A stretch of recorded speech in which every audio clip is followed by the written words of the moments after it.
오늘도 이 귀한 시간 하나님의 크신 은혜가 임하길 간절히 소망합니다. 우리 옆에 계신 선생님들과 인사하겠습니다. 잘 나오셨습니다. 우리 한번 더 인사할까요? 크신 은혜 받으십시오.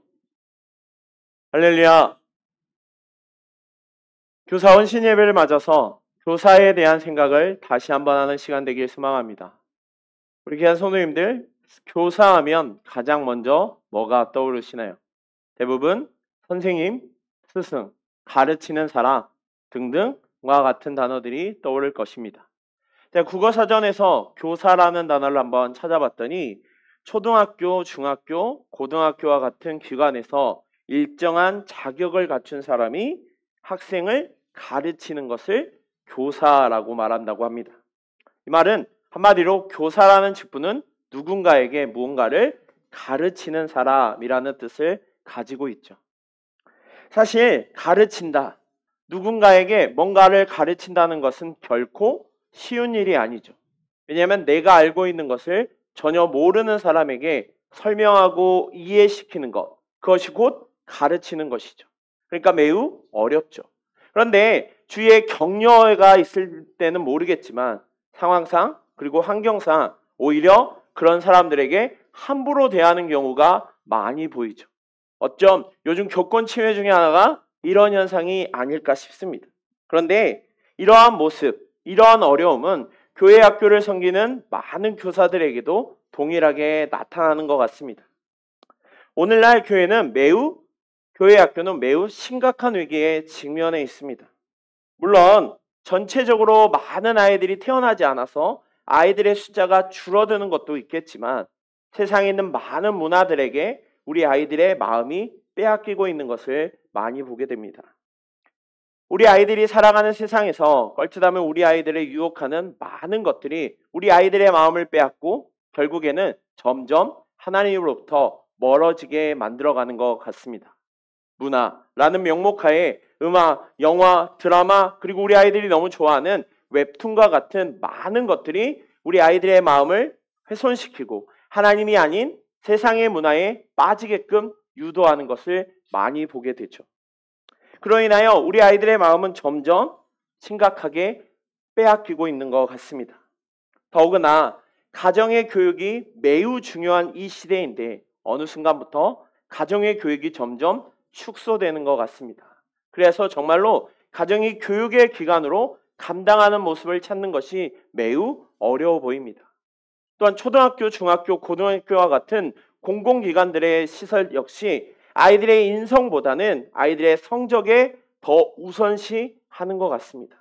심지어 그것을 보내는 부모님들조차도 이 아이들의 인성보다는 좀 더 좋은 성적, 좀 더 좋은 결과를 얻음으로 말미암아 보다 좋은 대학에 가는 것에 더 관심이 있는 듯 합니다. 그래서 이 아이의 인성보다는 우리 아이를 자랑할 때 우리 아이는 너무나도 착하고 인성이 매우 좋다는 아이보다는 우리 아이는 서울대를 갔습니다. 우리 아이는 연세대 최고의 학교를 갔습니다. 와 같은 것에 더 집중하는 듯 보입니다. 이런 시대 속에 그 어떤 시대보다 교회 교육이 매우 중요한 시대입니다. 그런데 실상은 그렇지 않죠. 오히려 교회 교육은 더욱더 축소되고 있는 듯하고 점점 더 어려움을 겪는 것 같습니다. 한마디로 매우 심각한 위기에 직면해 있죠. 그렇기에 이러한 교육을 이끌어 가시는 우리 귀한 교사 선생님들의 역할이 너무나도 중요합니다. 교회 학교 교사, 이 교회 학교 교사 역시 누군가, 특별히 우리 아이들을 가르치는 사람들이죠. 하지만 세상에서 말하는 교사들과 교회 학교에서 말하는 교사는 뭔가 조금 다른 것 같습니다.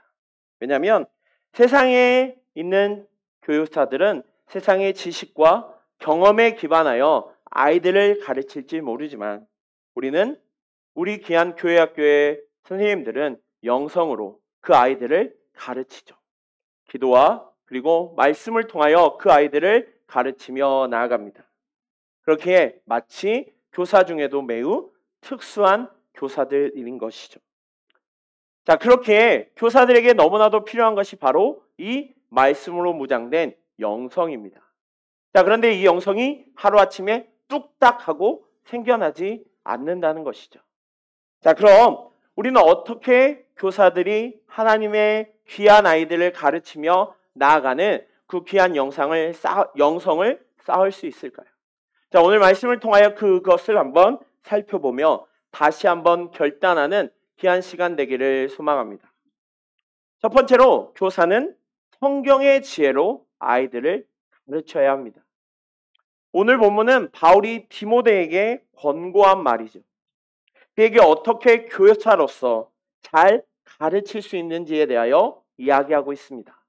자, 14절 말씀을 보겠습니다. 우리 14절 말씀 우리 한 목소리로 다 같이 읽겠습니다. 그러나 너는 배우고 확신한 일에 거하라. 너는 내가 누구에게서 배운 것을 알며. 아멘. 자, 14절에서 특별히 세 가지의 동사의 형태가 나타나죠. 하나는 배우다, 하나는 확신하다, 그리고 하나는 거하다. 이 세 가지의 단어가 나타납니다. 먼저 배우다.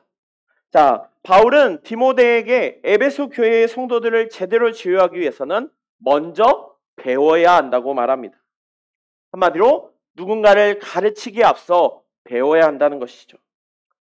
자, 교사라는 이름으로 학생을 결코 가르치거나 지도할 수 없습니다. 왜냐하면 교사가 먼저 배워야 하기 때문이죠. 자, 그럼 뭔가를 배우긴 배워야 하는데 무엇을 배워야 할까요? 바로 하나님의 말씀, 그리고 주님에 관해, 그리고 신앙에 관해 먼저 배우며 나아가야 한다는 것입니다. 교사가 아이들을 가르치기 위한 영성을 쌓기 위해서는 무엇보다도 먼저 하나님의 말씀에 기반으로 한 말씀을 배우며 나아가야 하는 것이 당연한 것이죠. 이것은 결코 선택이 아닌 필수의 조건인 것입니다. 디모데는 어렸을 때부터 성경을 알았다고 말합니다. 15절 말씀에 그 성경은 디모데로 하여금 능히 그리스도 예수 안에 있는 믿음으로 말미암아 구원에 이르는 지혜가 있다라고 말합니다. 이처럼 말씀은 우리에게 영생에 이르는 놀라운 지혜를 주시는 것이죠. 자, 요한 사도 역시 요한복음 20장 31절에 오직 이것을 기록함은 너희로 예수께서 하나님의 아들 그리스도임을 믿게 하려 함이라. 또 너희로 믿고 그 이름을 힘입어 생명을 얻게 하려 함이니라 라고 말합니다.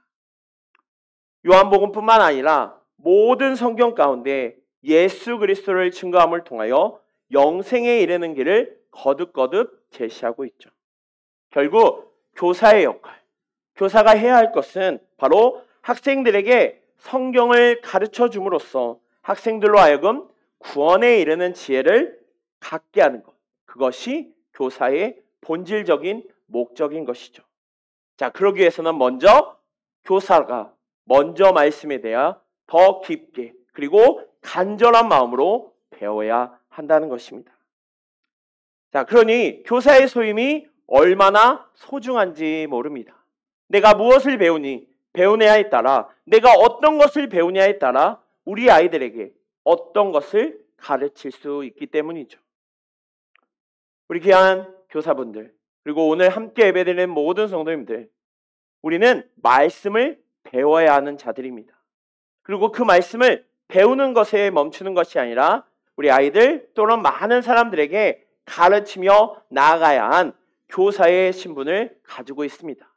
특정한 우리 교회 학교를 담당하는 교사들만이 교사가 아닌 함께 믿음의 사람들로서 하나님의 말씀을 배우는 많은 사람들 역시 나보다 부족하거나 아니면 나보다 더 많은 말씀을 알고자 하는 사람들을 가르치는 교사라는 것이죠. 그러기에 우리는 오늘 말씀을 더욱 분명하게 그리고 하나님의 말씀을 확신을 가지고 배움을 통하여 그 아이들이 하나님을 알고 느끼며 고백하도록 인도하는 역할을 감당해야 합니다. 첫 번째로는 배우라였습니다. 자, 두 번째로 뭔가요? 바로 확신하라는 것이죠. 자, 어떻게든 우리 아이들에게 말씀을 가르치는 선생님들, 온 힘을 다하여, 온 열정을 다하여 가르치는 걸 보게 됩니다. 그런데 그 아이들에게 말씀을 가르치는 과정 가운데 때로 빠지는 것이 있죠. 바로 믿음에 대한 확신, 주의 말씀에 대한 확신이 빠지는 경우가 있다는 것이죠. 아니 어떻게 확신이 없는데 학생들이 그 마음에 대한 확신을 가질 수 있을까요? 교사들이 먼저 그 말씀에 확신함으로 나아갈 때 그 교사들이 전하는 말씀을 통하여 아이들에게 그 말씀에 힘이 생겨납니다. 그리고 그 아이들에게 그 말씀이 전달되죠. 믿지 못하고 확신이 서지 않는 마음은 결코 온전히 전달될 수 없죠. 저 역시 말씀을 준비하는 과정에 때로는 부족함도 많고 때로는 너무나도 이것이 온전히 잘 전달될까라는 부담감도 있지만 한 가지 확실한 것은 이 말씀이 하나님의 굳건한 말씀이자 우리의 마음을 찔러 쪼개기까지 하는 놀라운 역사가 있음을 확신하며 나아갑니다. 그렇게 나아갈 때 온전한 말씀이 전해질 줄 믿습니다. 그 마음을 가지고 우리 귀한 교사들 역시 아이들을 가르칠 때 단순히 배우는 것에 멈추는 것이 아니라 그 배웠던 말씀을 확신을 가지고 나아가야 한다는 것입니다. 사랑하는 성도 여러분, 요즘 아이들 지도하기 참 어렵죠.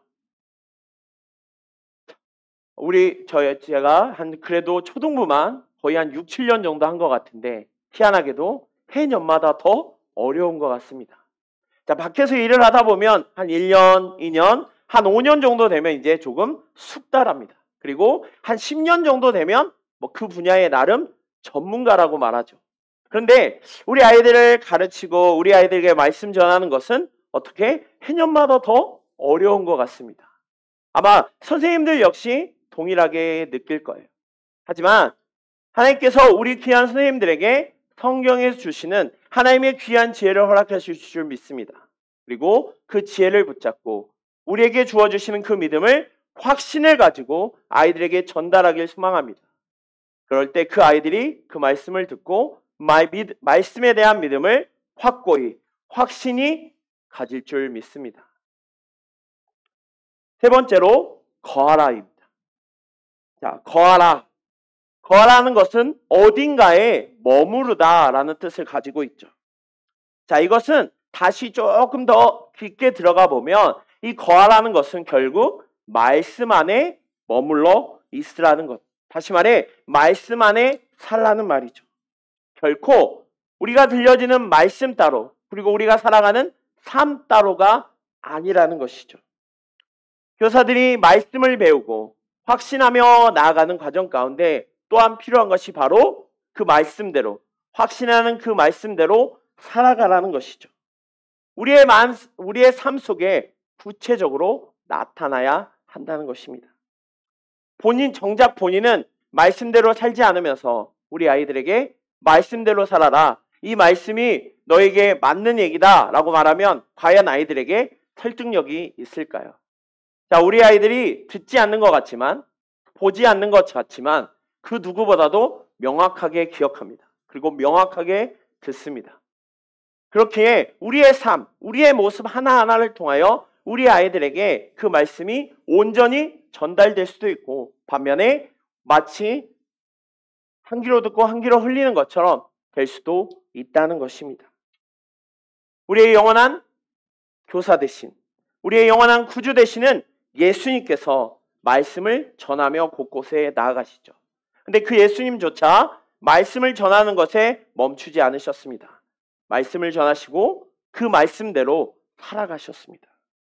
그렇게 우리 역시 매 순간 말씀 안에 거함을 통하여 말씀에 우리의 삶이 되어야 하는 것이죠.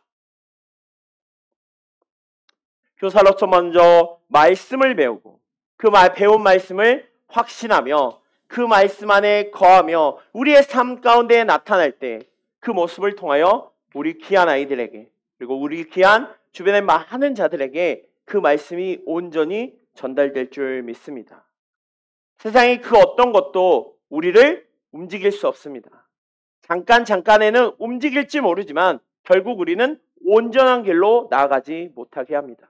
오직 말씀만이 우리를 온전한 길로 이끌 뿐만 아니라 우리 아이들 역시 온전한 곳으로 나아가게 하실 줄 믿습니다. 그러기에 매 순간순간마다 하나님께서 줄여주시는 말씀의 지혜를 가지고 한 발 한 발 나아감을 통하여 우리 아이들에게 온전히 전하시는 우리 귀한 교사님들 그리고 우리 모든 성도님들 되시기를 간절히 소망합니다. 두 번째로 교사는 하나님께 주신 말씀을 전해야 합니다. 자, 16절 말씀을 보면 16절 말씀에 이렇게 말하죠. 모든 성경은 하나님의 감동으로 된 것으로 교훈과 책망과 바르게 함과 의로 교육하기에 유익하다라고 말하고 있습니다. 성경은 세계에서 가장 많이 팔리는 책입니다. 그래서 많은 사람들 중에 성경에 대해 다양한 얘기를 쏟아놓죠. 좋은 책, 역사서, 시, 그리고 종교적인 책, 그리고 심지어는 신화와 관련된 책이다라고 말하는 사람들 역시 많이 있습니다. 하지만 결코 성경은 하나님께서 우리에게 주시는 말씀은 결코 세상이 말하는 책과는 다르다는 것이죠. 이 책은 16절에서 말씀하신 것처럼 하나님의 감동으로 되어 있다는 것입니다. 물론 성경에는 시적인 것들, 그리고 애언적인 것들, 그리고 역사적인 것들이 기록되어 있습니다. 또한 전도, 찬양, 순종에 관한 수많은 말씀들이 기록되어 있습니다.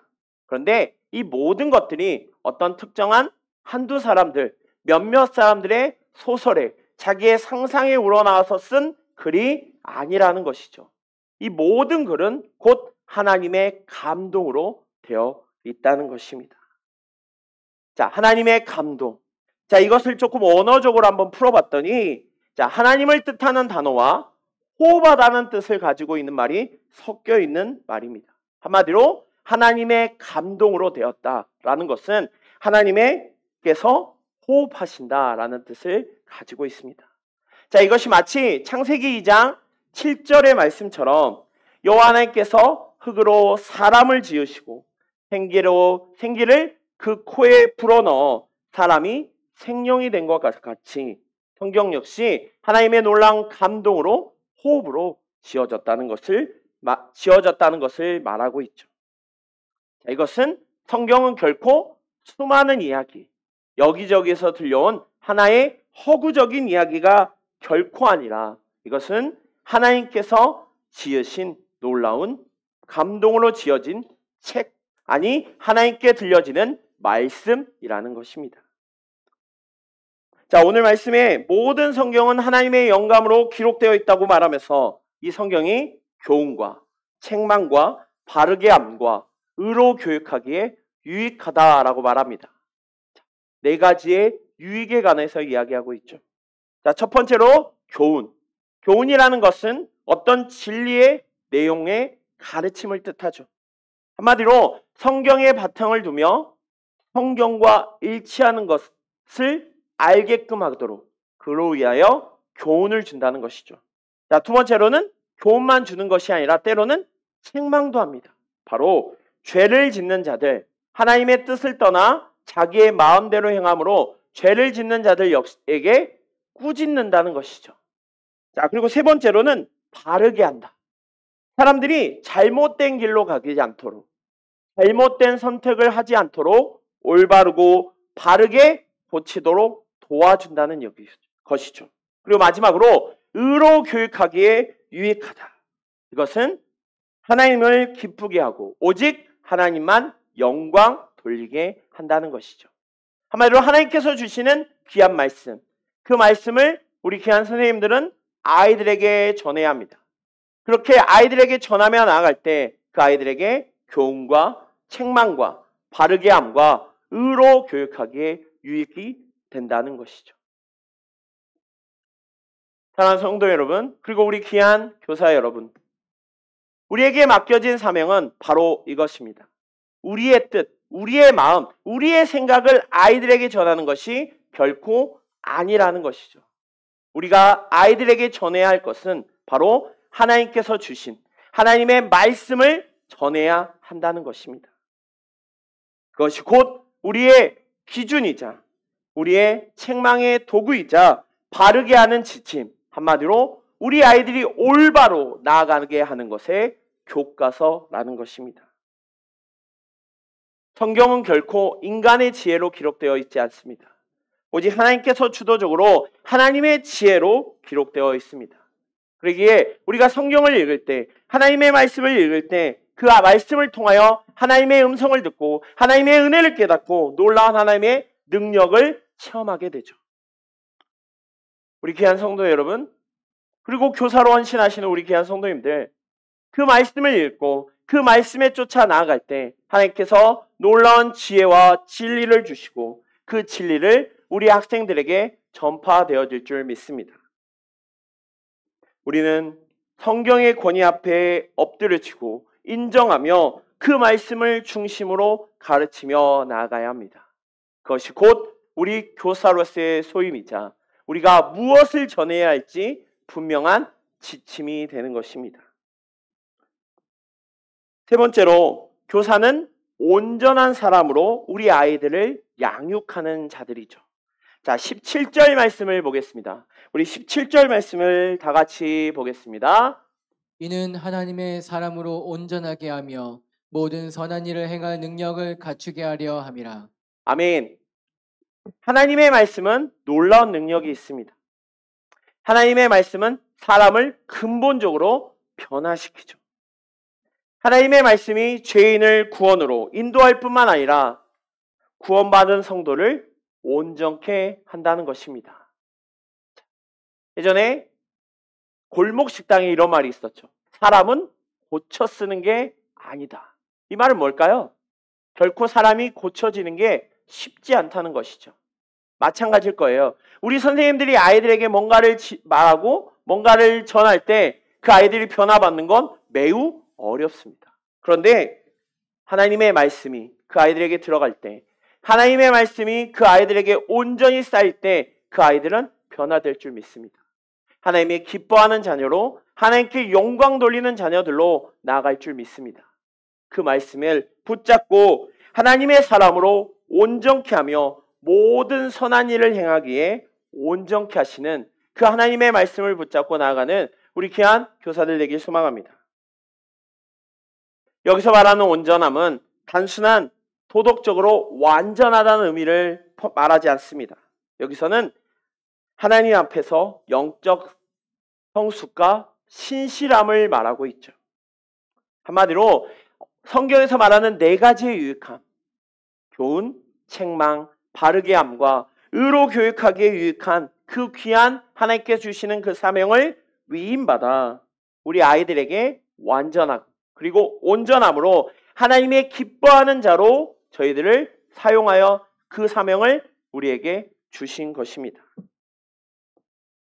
그렇게 우리 귀한 교사들, 우리 교사들은 그 일을 감당해야 합니다. 그 사명을 붙잡고 나가야 합니다. 내가 전하는 말을 통하여 내가 아이들을 대하는 태도에 따라 그것이 단순히 어떤 일이나 의무감이나 직분으로만 여기는 것이 아니라 이것은 하나님께서 우리 아이들을 온전하고 하나님의 기쁨이 되고 하나님의 함께 하시는 귀한 자녀로 양육하기 위하여 나를 부르셨음을 기억하길 원합니다. 그리고 그 말씀을 확신을 가지고 아이들에게 나아가길 소망합니다.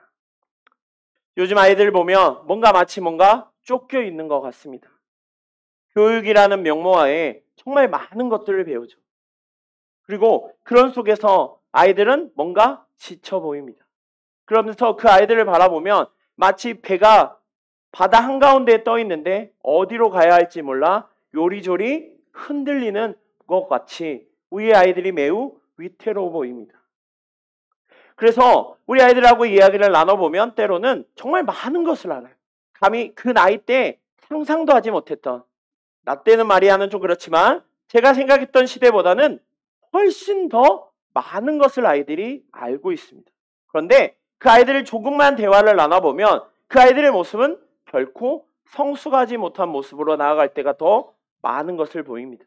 뭔가에 치이고 뭔가에 쫓아 나아가고 뭔가에 더 그 시선이 빼앗겨 있는 것 같습니다.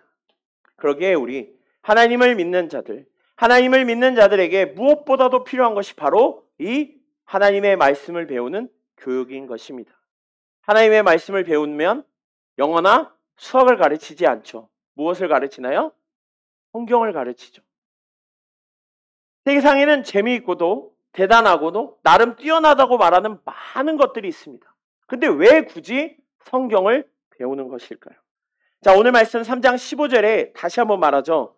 어려서부터 성경을 알았나니 성경은 능히 너로 하여금 그리스도 예수 안에 있는 믿음으로 말미암아 구원에 이르는 지혜가 있다라고 말합니다. 예수를 믿고 구원받았는데 왜 우리가 날마다 말씀을 배워야 하나요? 자, 많은 사람들이 국영수 점수가 높은 것에 더 관심이 많죠. 저 역시 그랬고요. 저 역시 중간고사 하나 볼 때마다 한 문제 틀리면 그 한 문제 때문에 한 달을 스트레스 받아서 절절절절 했던 시절이 있습니다. 그런데 돌이켜서 생각해보니 그 한 문제 1점에 따라 그 1점에 내 마음이 빼앗기니 정작 하나님은 안 보이더라고요. 주일날 예배의 자리에 가는 것조차 아깝더라고요. 왜? 그 시간에 차라리 공부하고 말지. 어쩜 우리 아이들의 마음이 그러지 않을까 싶습니다. 우리 아이들이 점수에 연연하고 우리 아이들이 다른 것에 시간을 뺏김으로 말미암아 하나님이 아닌 다른 것들을 더 쫓아나가는 것 같습니다. 좋은 대학을 나온다고 돈 많이 번다고 결코 성숙한 사람이 아닙니다. 결코 사람이 변화될 수 없습니다. 오직 하나님의 말씀만이 우리의 자녀들을 바르게 살도록 교훈할 뿐만 아니라 잘못할 때는 때로는 책망하기도 하고 삐뚤어진 몸과 마음을 바르게 하고 그리고 의롭게 우리 아이들을 교육할 줄 믿습니다. 하나님의 말씀만이 우리 아이들을 온전하게 그리고 예수님을 닮아가는 자로 그리고 모든 선한 일을 할 수 있는 능력을 공급하는 자들로 태워주실 줄 믿습니다. 그러기에 우리 귀한 성도 여러분 그리고 우리 귀한 교사 여러분 우리에게 맡겨진 일은 바로 그 말씀을 붙잡고 우리 아이들을 온전하게 양육하며 나아가야 합니다. 다음 세대가 사라져가고 있습니다. 이것은 미래 교회의 위기라고도 말합니다. 그러기에 다음 세대를 세우는 것이 너무 시급하다고 말하죠. 그러기에 무엇보다도 중요한 것이 바로 교사의 역할입니다. 우리는 성경의 놀라운 빛으로 학생들을 가르치는 사명을 받은 자들이죠. 그런데 이 사명은 특정한 선생님들, 지금 각 부서에서 아이들을 담당하고 가르치는 선생님들에게만 주어진 것이 아닙니다. 하나님을 주로 고백하고 하나님을 믿고 따르는 모든 자들에게 주어진 명령인 것입니다. 그리고 그 사명인 것입니다. 우리의 힘으로는 결코 할 수 없습니다. 오직 하나님이 함께 하셔야 하나님이 붙잡아 주셔야 할 수 있습니다.